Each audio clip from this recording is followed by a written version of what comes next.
记载，巴拿巴、扫罗，巴拿巴、扫罗，隐含的意思就是巴拿巴在整个领袖的次序、权柄次序上，他是比较年长、比较资深的。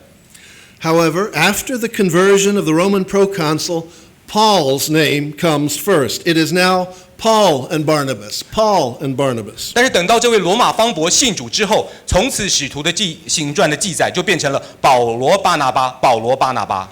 Moreover, in case this is too subtle for us, the first time the team is referenced after this event, Barnabas' name is dropped altogether. 而且使徒行传作者还怕我们没有抓到这样子一个转变，特别在记载了这件事情之后，第一次称呼着整个宣教团队的时候，使徒行传作者称他为保罗和他的同伴。And we are simply told Paul and his companions traveled on. 所以使徒行传作者就写保罗和他的同伴，完全没有提到巴拿巴的名字了，就说保罗和他同伴从此开始了继续了宣教之旅。After that, it is Paul and Barnabas. Paul and Barnabas. 从此之后就是保罗巴拿巴。Luke does not want us to understand the shift in leadership to be the result of a power struggle. 而路加他并不希望我们解读这段圣经的时候，认为说一定是保罗跟巴拿巴中间有一些权力的争斗造成的结果。Rather, this was a natural shift, given the emerging focus on Gentile mission. 反而他要我们看见，原来这是当宣教的方向转变成针对外邦人时候所自然而然产生出来的结果。While the older Levite Barnabas exercised natural leadership in a ministry focused on Jews, 当针对犹太族群在宣教的时候，当然是这位年长的利未人巴拿巴他要带头。the very encounter with the Roman proconsul made clear that it was Paul who had unusual strengths in relating to the Gentile world. 而这位罗马方伯保罗信主的过程，就清楚地让我们看见，原来使徒保罗在面对外邦人宣教上有特别的恩赐。Thus, such a shift in leadership was a natural accompaniment to the emerging focus on Gentile mission. 因此，保罗跟巴拿巴这个领袖地位的转变，是自然而然当宣教策略转向外邦人之后所必然产生的结果。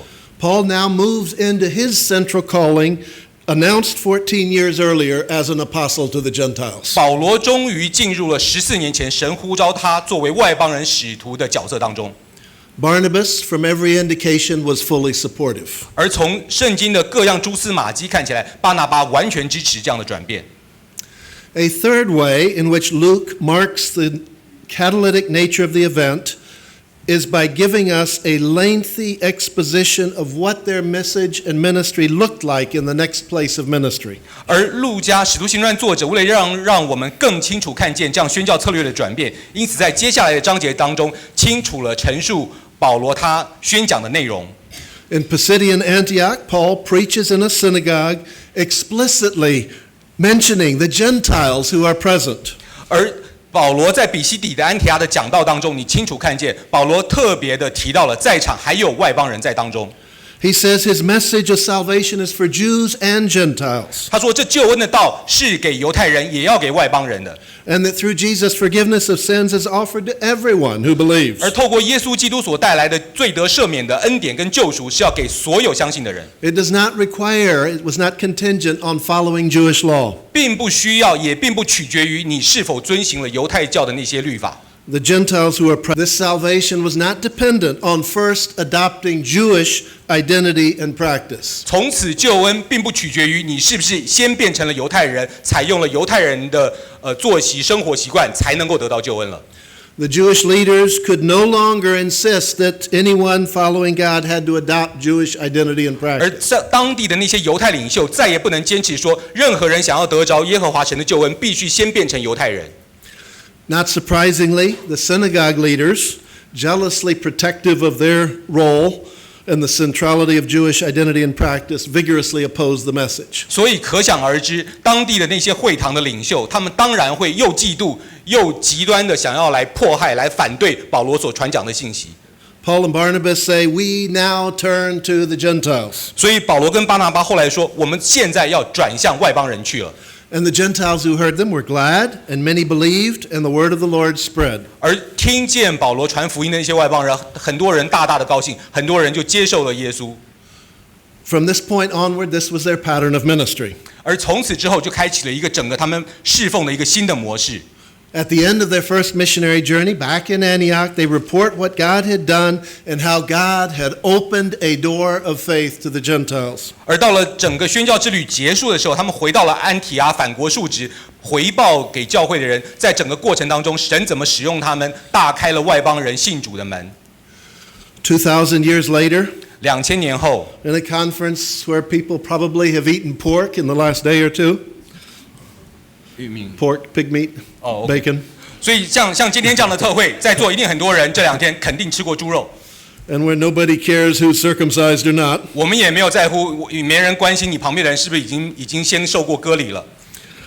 It is hard for us to appreciate the profundity of the shift. 不是之下都能信主，这肯定是一件大喜的信息。You might think this moment would have been a peak experience of unity and enthusiastic excitement for the missionary band. 你一定也以为说，当时的宣教团队看到这样子一个人信主，一定是全场欢声雷动。However, if so, you would be wrong. 但如果你这样想，你就错了。One member of the missionary team chose to signal his unhappiness with what was happening in the strongest terms possible by abandoning the team altogether. 因为宣教团队当中有一个人，他就用最强烈的方式表达了他的不满，他选择退出宣教团队。He headed back not to Antioch that had approved their mission, but to the mother church in Jerusalem. 而且他打包回家，不是回到了原来差遣他的安提阿，反而是回到了耶路撒冷的母会。As with any missionary that prematurely leaves the field, back in Jerusalem, John Mark would have wished to justify his abandonment of the missionary team. 那你也可以想见，就像任何宣教士一样，回到了母会之后，这个约翰马可一定是会讲一些话，想要让母会的那些领袖可以支持他。And many Jerusalem believers would have been deeply sympathetic to any verbalized disquiet over the new mission approach. 更可以想见，耶路撒冷当时很多的犹太信徒，他们也非常能够体谅或体贴约翰马可所遭遇的事情。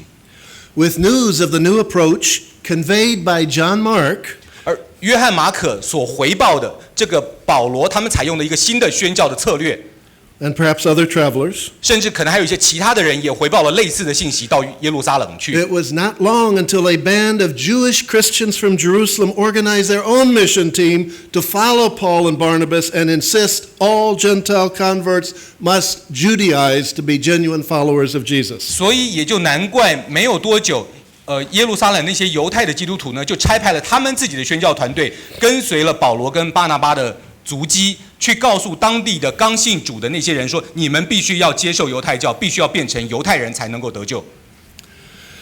In the book of Galatians that Paul wrote in response to these developments, we get a snapshot of just how hard it was for early Jewish believers to make the transition to a Gentile mission that was not Judaizing. 所以从加拉太书里面，你就可以清楚看见说，对于当时初代教会的那些犹太信徒来讲，要接受这样子一个新的宣教策略跟观念是非常的困难。In Galatians, we learn that even Peter and Barnabas at times failed to understand the implications of what was at stake. 从加拉太书里面你就知道说，即便是像彼得、像巴拿巴，他们有时候都并不能够完完全全的明白跟体会这个新转变所带来的影响。Paul later temporarily expressed unwillingness to readmit John Mark to the mission team. 因此我们看到后来保罗他有一段时间他不愿意再接纳约翰马可重新加入宣教团队。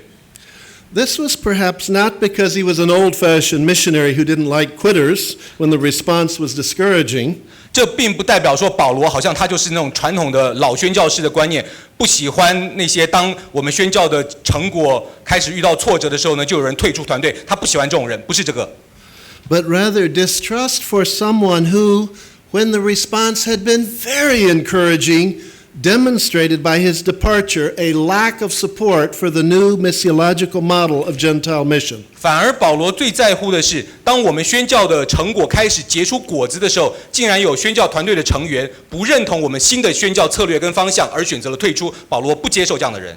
Indeed, John Mark may well have contributed to the very Judaizing crisis that had so jeopardized the significant gospel advance Paul and Barnabas had made on that first missionary journey. 虽然约翰马可可能间接促成了后来去要求基督徒改信回到犹太教才能够得救这样子一个错误的教导，约翰马可可能间接的促成了这样的事情。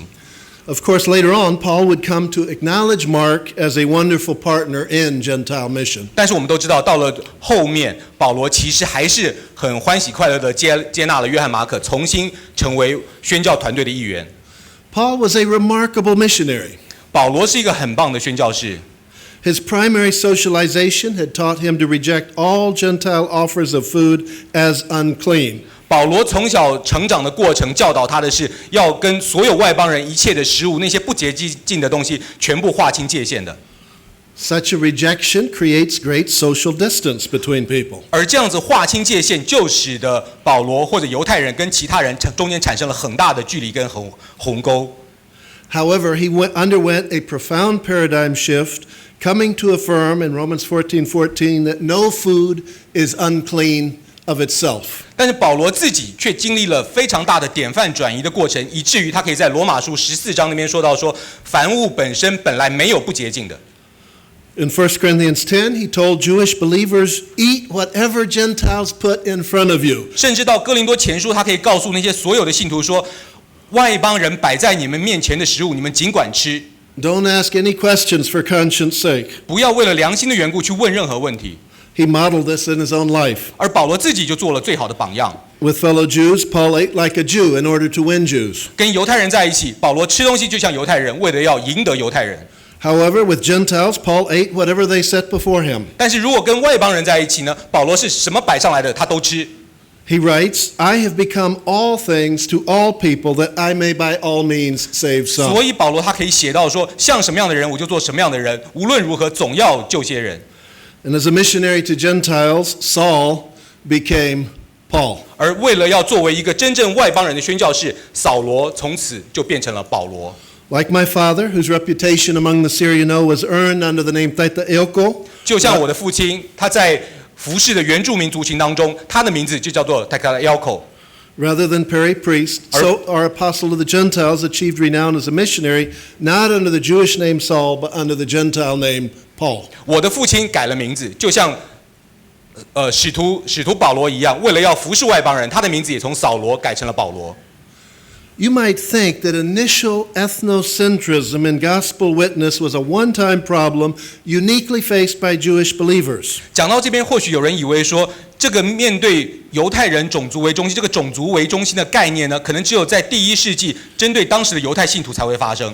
But of course, this has been a pervasive and ongoing challenge for cross-cultural witness throughout Christian history. 但是这是整个基督教历史上面任何跨文化宣教的人所必须面对的议题。All of us are naturally ethnocentric. 因为我们每一个人，我们本身生来就是以我们种族为中心的。You might think that with the example and teaching of Paul that the rest of us would understand and grasp the idea. 你可能以为说，透过保罗的身教言教，其他的人通通都能听得懂、看得明白。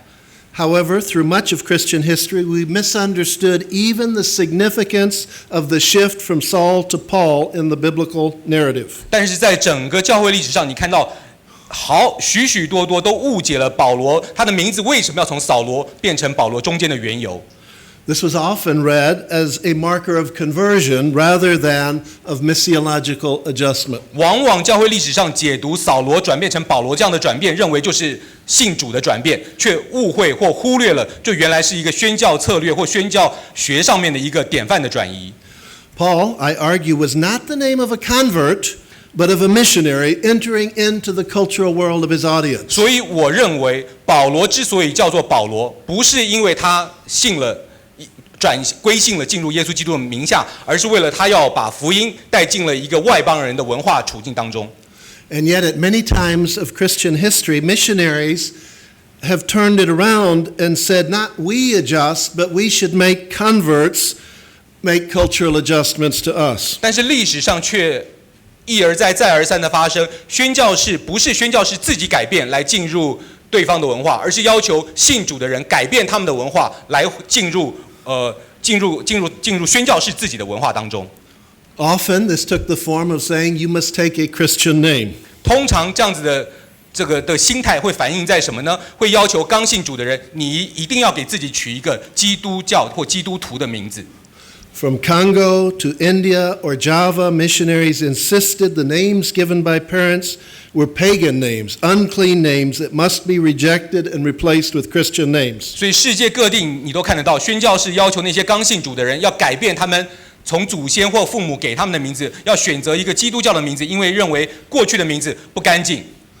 A man named Ajisaka on the island of Java needed a Christian name like Peter or Hendrik. 所以像如果是那个爪哇岛上的一个阿基萨卡这个名字，现在信主了，他必须要改名叫彼得 or Hendrik. 或者韩德利 Henry. A Ugandan convert, Nzuzi, Ugandan from the African convert 所 Nzuzi, 以一个非洲人叫 Suzy， needed a Christian name like Charles or William. 所以他必须要改个名字叫威廉或叫查尔斯。Moreover, if even indigenous names are unclean of themselves, how much more indigenous music and drums and dance and architecture? 但是你要想想，如果说他们本土原来的名字不洁净的话，那他们本土原来的那些音乐、艺术、那些文化的元素，是何等样的不洁净呢？ That is, the name change requirement typically taught